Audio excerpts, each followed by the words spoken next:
is Michael Chirac, and you are watching Safe Haven Care and Quality. And today, I really just want to show you the difference between a pet ball python to a investment ball python. And if you're deciding on and trying to make that decision, if you want to become a breeder instead of just a reptile keeper, then subscribe to this channel, and there will be more content that will definitely help you out through your journey. And I hope you like and enjoy following me on mine. My name is Michael Chirac, and you are watching Safe Haven Care and Quality. And I want to start out with an animal that you would consider as a pet. This is just a pastel. This is my girl Scully. She was bought at a reptile expo in White Plains, New York. And I got her when I was just getting snakes as pets because I loved the different morphs. I wanted to have different ones, and I was just getting into the whole I just caught the ball python bug. And once I figured out all the different morphs were there and available at reptile expos the way they were, it was a game changer. But that's the first ball python that would be a pet buy, something you would buy as a pet. Now I want to show you a snake that would be considered a investment snake. Oh, look at that. You're super beautiful like always. This is a Firefly 100% het clown female I bought from Showcase Serpents, a reputable person that honestly they have a fire gene that they have a line of fire. Sorry, they have a line of fire that obviously stands out amongst others, and I couldn't help it.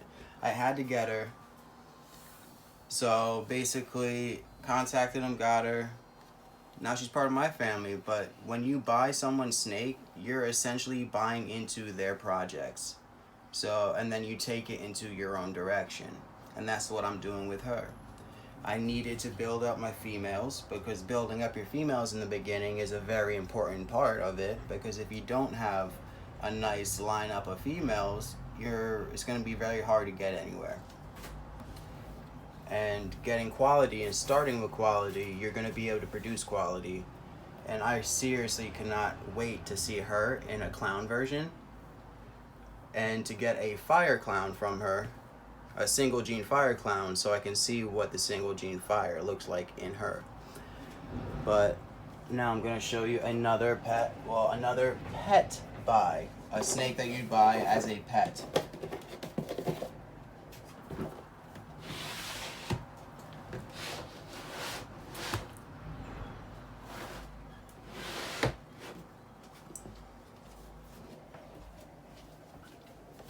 A pinstripe, just a single gene pinstripe, beautiful. I love the morphs. I'm telling you, some single genes, it's crazy how one gene can change a snake like a normal to go like to this. And this is my girl Princess. Yes, I said princess because she's a pinstripe and she's a princess. And she is a female, just like my girl Scully I just showed you that was a pastel. Two things that were good moves on my part as a pet owner to start out by getting females, because even though, like I said, they are pet buys, I would love to get some other male snakes that I have to be paired with her or paired with these girls down the line. I could use these in the future. Normals, on the other hand, can set you back in a few ways.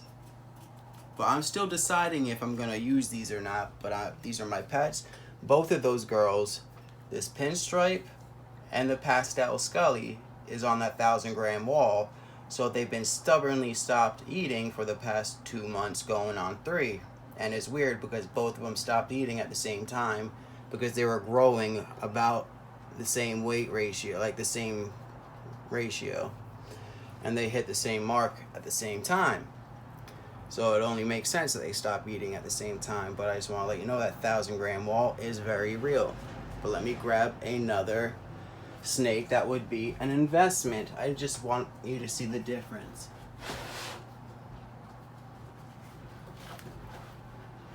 And guys, obviously,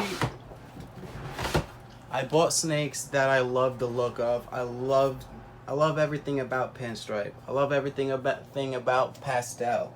People say pastel makes everything better, but it doesn't make everything better.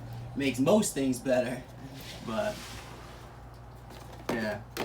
And I have another one, just to show you that I'm following my heart. I love these animals. I love what these jeans do. I love clown, but that was just a pinstripe. I wouldn't really be able to get too far with that, but with this pinstripe clown female that I'm going to be growing up to have in my lineup in a few years, could really help me out and take me 10 steps forward.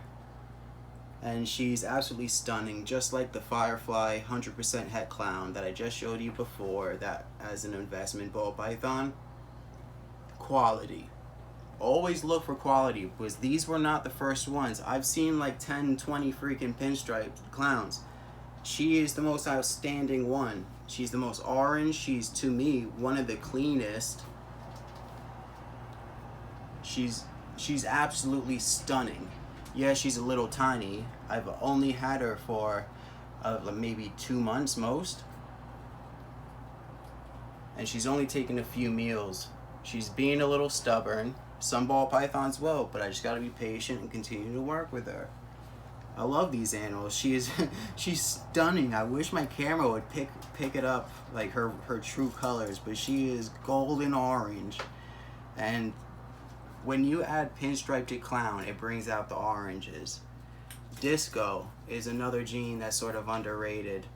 That also can help bring out some oranges, like say from pinstripe. So I want to work with these genes, and I'm working with what I love, because it gets me excited, and I want you to do the same. Because when you have that excitement, it gives you a type of drive that's like no other, and it's going to push you forward.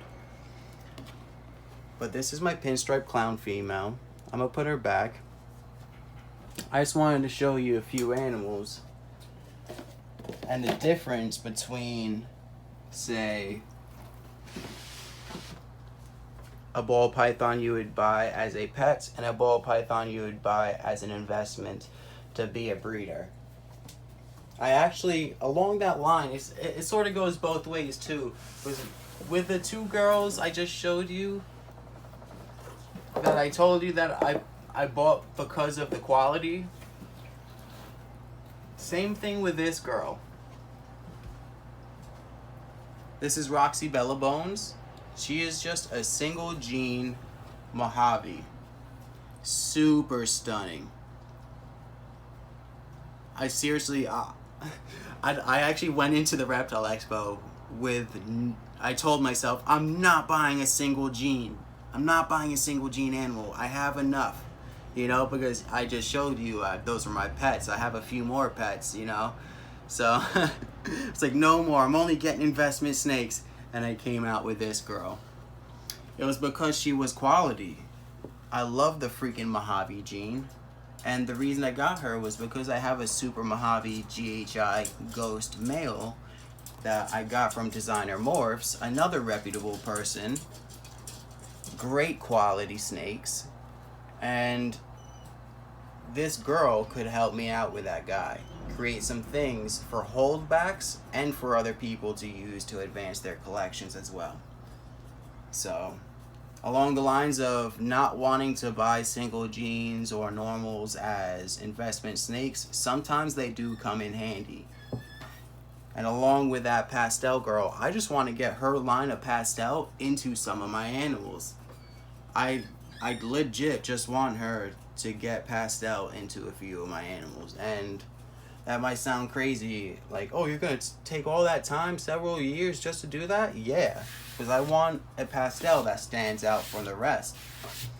and she is stunning. I still have yet to find a single gene pastel that someone else has that's nicer than her. But this girl will be ready for next year. I don't know if I'm going to breed her next year. I think I'm actually going to give her the year off, because I found out that if you give a snake 4 years until you breed, they have a chance to grow like 60% bigger than they would if you bred at year 2 or 3.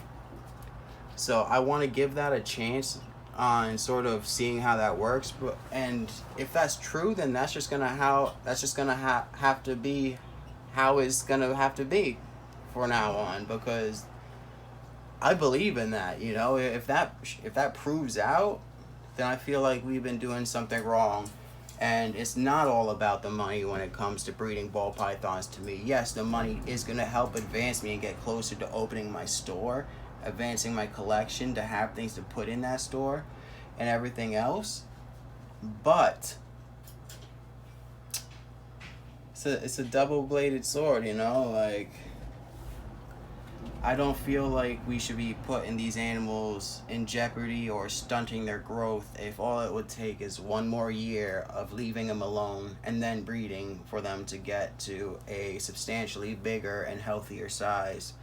And entail bigger size means more eggs, so bigger clutches. So why wouldn't you want to do that? So that's just a thought for you guys, all right? So let me put her back.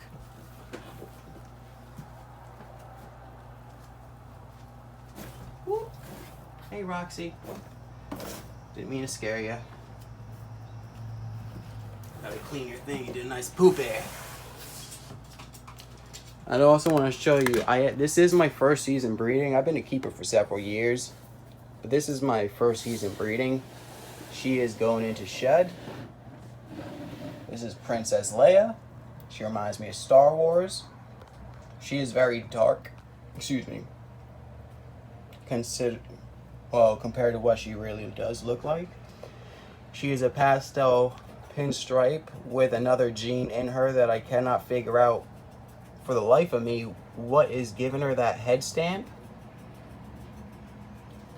or what is giving her that clean look and real brightness that's been coming out with every shed, making her brighter. I don't understand it, and I would love to find out what gene it is in her. And while I do it, I would love to make some 100% het clowns.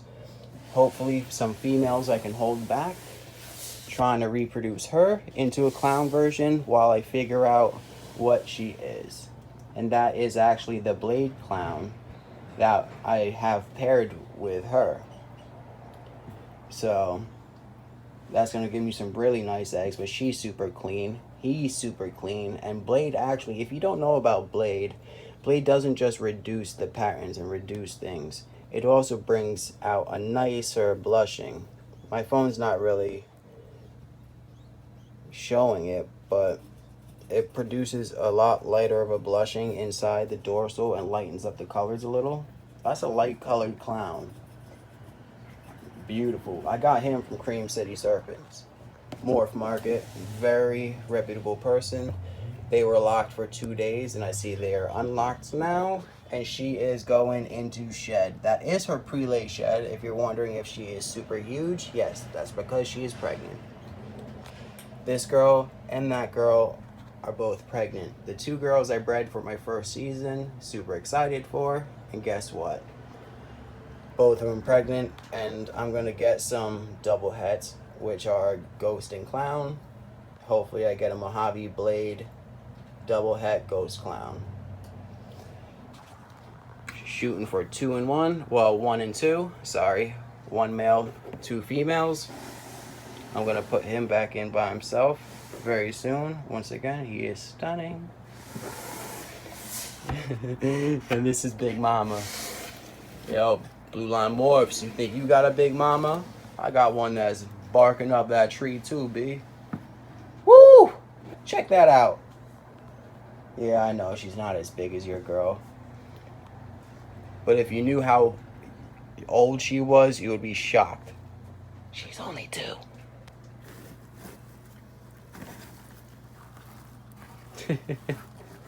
Just for size reference. Hold on.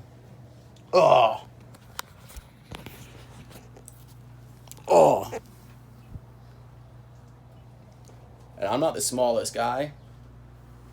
So this girl is big.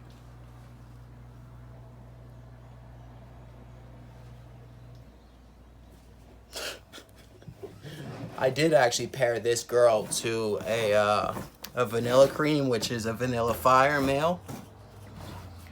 And she is a super pastel female. So I could make vanilla creams. Or, well, actually, no, sorry, I couldn't make vanilla creams. I could make pastel fires or pastel vanillas. Either or, I'm fine with if they're females. I'm really shooting for some females to add to my collection. And even though they're not going to be they're just going to be codoms and they're not going to be recessives, I can make them recessive down the line. I want those genes. I could use more in my artillery. So, why not? But I really wasn't planning on breeding her. She's continued to eat. She ate 2 rats within the past week because she's a beast. And I really don't think she's pregnant because all my other girls just showed telltale signs, and like each stage they were just spot on. You know what I mean? Like everything I've learned from Rich from Predator BP to freaking Paul from Urban Constrictors, like I've learned so much from just guys like that, and it has helped me out to get to the point from changing from keeper to breeder and doing it for my first year and being successful. And there's no feeling like waiting for your eggs. It's like I'm checking in on them every single day, trying not to disturb them. But I do mix their bedding every other day just to stay away from mold buildup, because if you have something just sitting there and it's wet or has moisture, it can build mold. But yeah, these are just some of my projects. I wanted to introduce you to some of my family and to show you some animals that are the difference from pet ball pythons to investment ball pythons, because you're investing in these animals and they're living beings too. You know, you got to treat them right, and they're not cheap. So get what you love and really care about, and follow your heart, because that's what I did. I only have a 100 square foot room, and I made myself a safe haven, and now I'm trying to share my passion with you. So if you like that, please hit and subscribe. You're watching Safe Haven, Care and Quality, and I'll see you next time.